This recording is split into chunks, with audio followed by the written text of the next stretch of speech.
Jennifer is one of the last people left in the office on a Friday night. She's going to catch a plane to New York for the extended weekend to see her ex-fiancé for Valentine's Day, so she writes him an email. She doesn't want to be late for her flight, so she grabs a bunch of candy and leaves the office. Simultaneously, Guy is getting ready to leave work as well. They both end up waiting for the elevator at the same time. Jennifer gets on the 49th floor and he joins her on the 42nd.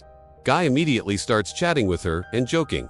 She replies but doesn't seem interested in having a conversation. Guy shows her an etching on the wall when the elevator suddenly stops. He tries the keys and the alarm button, but nothing works, even though the electricity in the elevator seems to still be on.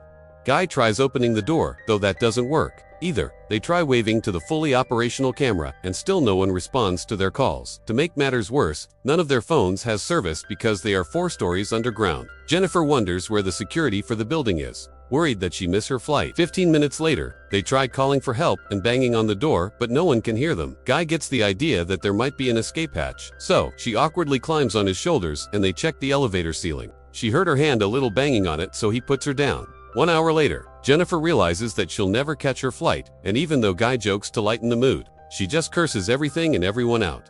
They finally introduce each other and continue with the banter that Guy had started the moment he stepped on the elevator. Since Jennifer doesn't have any water in her thermos, Guy offers her his bottle, but they joke that they should pop open the wine he had on him. Instead, both of them realize that they have bottle openers in their bag and laugh about it. They don't open the wine, but she does accept his water. As a consolation prize for not having any actual food, Jennifer gives Guy some of the candy. She thinks they should save their rations though, because they might end up stuck in the elevator until Tuesday. 4 hours later, Jennifer has to pee, and she desperately tries to hold it in because she's too embarrassed to do it in front of Guy. He tells her to go in the corner over his coat, and when she says no, Guy suggests she relieves herself in her thermos. She makes him close his eyes and cover his ears. Guy also begins to sing, and she finally pees. After that, she adds to the drawing on the elevator wall. Sometime later, they play a game and begin talking about more personal things. Guy tells her that he has no one that'll be looking for him because he's too obsessed with his job. Jennifer says she's the same. She tells him that she wanted to surprise someone in New York, but that he probably didn't even want her to come. Guy figures that it's about time that they open the wine and hands it to her. They drink to not being dead yet. Much later, they're keeping occupied by drawing each other and getting closer. Guy confesses that he'd actually seen her before in the office building. He just didn't share that because he didn't want to sound like a stalker and make her feel uncomfortable. She doesn't take it as bad as he thought she would. In fact, she laughs about it. They finish their drawings and show them to each other. Her portrait of him is more on the jokey side, while his is more serious. Jennifer apologizes and takes a photo of the drawing, saying she'll make it her profile picture if they survive. Next, they talk about food, and since they're both hungry, she asks Guy to change the subject. He lists off different things, and she chooses to talk about making love. Gets up and turns her camera on him, asking about the dirtiest place he's made love before. Guy's a little shy, so she shares her story first. Jennifer tells him a story about one of her ex-boyfriends in college, and the time they slept together in a library. When it's Guy's turn, he still doesn't feel like sharing his story because he thinks he doesn't have an interesting one. Jennifer tells him to make up one. Guy tells a story about a hot girl that wanted to be with him during a work picnic. He says that they got drunk, got in the car, and she begins to undress while he's driving. Guy gets weird and uncomfortable again, telling Jennifer that he got aroused and he had to stop. He apologizes because he thinks he crossed a line, but she says that it's cool. Guy approaches her awkwardly and kisses her, then begins to undress her. They make love in the elevator. After, Guy tells her that he could fall in love with her, but she gets away from him. Jennifer tells him that she wants to get back together with her ex. That was the reason why she wanted to go to New York and surprise him, to patch things up and make everything better. Unlike Guy, she thinks that even though their encounter was fun, they should just keep it casual because what she has with her ex is real. Jennifer is honest with him about how she feels and what her previous relationship was like. Guy, on the other hand, thinks that they connected and that her ex doesn't deserve her. She gets mad because she clearly still loves him and tells Guy that when they get out of the elevator, they'll just go back to their separate lives. Guy keeps insisting that they were meant to be together, and he begins to cry because he feels alienated, even though they're locked in a box together. Suddenly, something flips in him, and Jennifer can feel it happen. Guy begins to tell her the truth about who he is. He lied to her about where he worked and about his name too.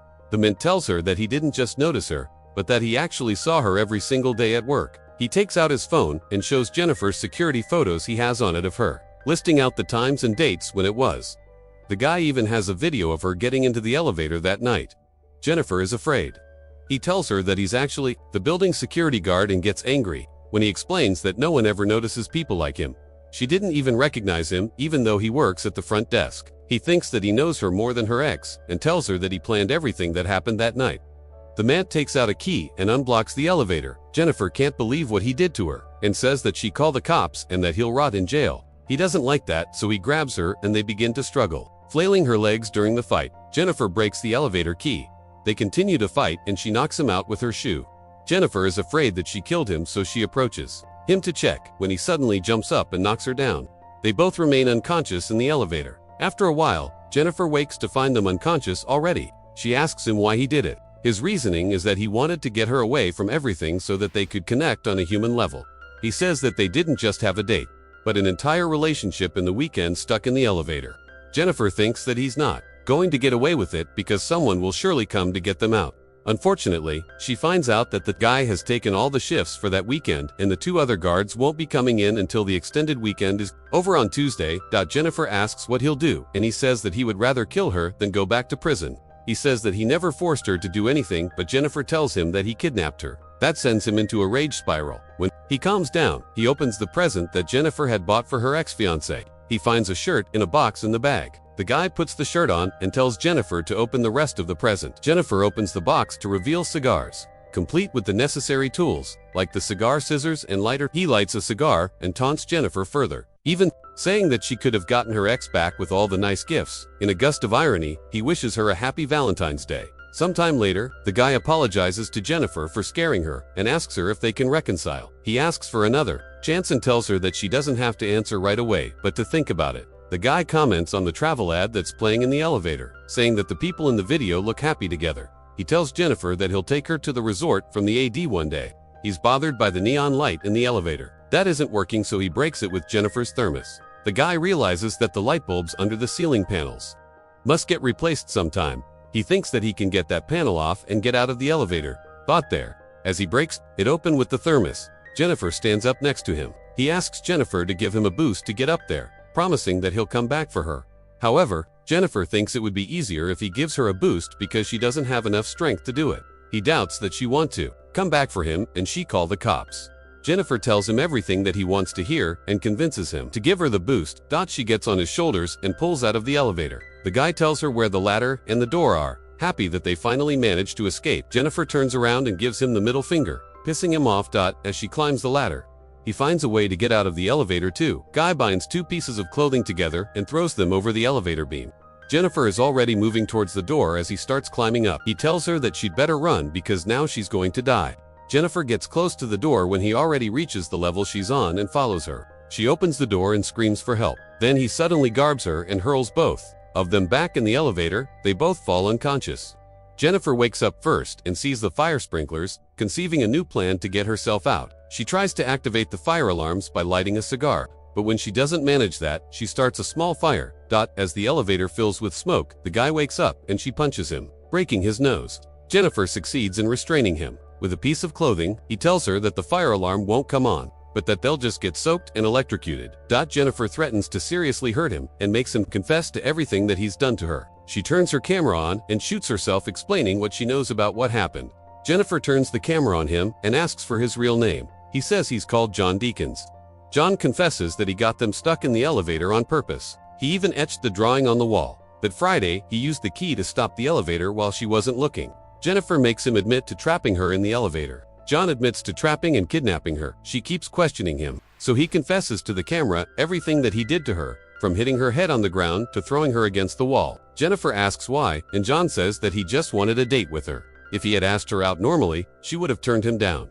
John tells her who he was before he became a security guard. He was an accountant that worked for a big firm and was a real hotshot. John tells her that the story about the girl in the car was true, but that it ended differently than what he implied. He ended up missing an exit and drove straight into a ravine. The car flipped 7 times until it was stopped by a tree. The girl was dead on impact. John got only 6 months in jail because he had the resources to keep himself out. When he got out, the only job he could get was as a security guard. After a few months, he wanted to be himself again and feel it for a little while. Jennifer still doesn't understand why he chose her. He says that it's because she's great. Monday arrives and they're still trapped. One of the other security guards, Eddie, takes his new girlfriend to the building to show her the roof. When they walk inside, he looks for John, and when he doesn't find him, he checks the security monitors. Eddie sees John and Jennifer are stuck in the elevator, waking them both up. Jennifer begs him to get them out of there. He tells her that he'll come down and get them out, while his girlfriend falls asleep on the couch. Eddie gets to the elevator and pulls the doors open with a crowbar. Jennifer wants to get out, but he tells her that he needs to open the doors completely first and moves away. Suddenly, John knocks her out. He tells Eddie that he's there, and he gives John his keys. John tells him that it's not working, and Eddie says he'll climb in to help them. He gets stuck in the elevator and sees that something has happened inside when John turns on the elevator and cuts him in half. He knocks Jennifer out again, then takes her to his car and puts her in the trunk. John goes back into the building and disposes of Eddie's body and his clothes. He cleans himself up and puts on his uniform, sliding a cigar into his pocket. When John gets to the front desk, he deletes all of the videos from the security cameras. Eddie's girlfriend wakes up and John kills her too, then drops her in the shaft as well. John gets to his car and takes Jennifer to a secluded location to dispose of her. He pours gasoline into a dumpster to prepare. Before he opens the trunk, John tells Jennifer that he still likes her and it's unfortunate they couldn't be together. Jennifer pretends that she's dead, and when John goes over to the dumpster, she hits him over the head, gets in the car, and starts driving. At one point, she stops when she finds the lit cigar in the tray. Jennifer starts backing up the car and rams into a terrified John. She comes out and sees that he's in the dumpster. Jennifer relights the cigar and walks away. Then she flicks the lit butt into the dumpster, burning John alive.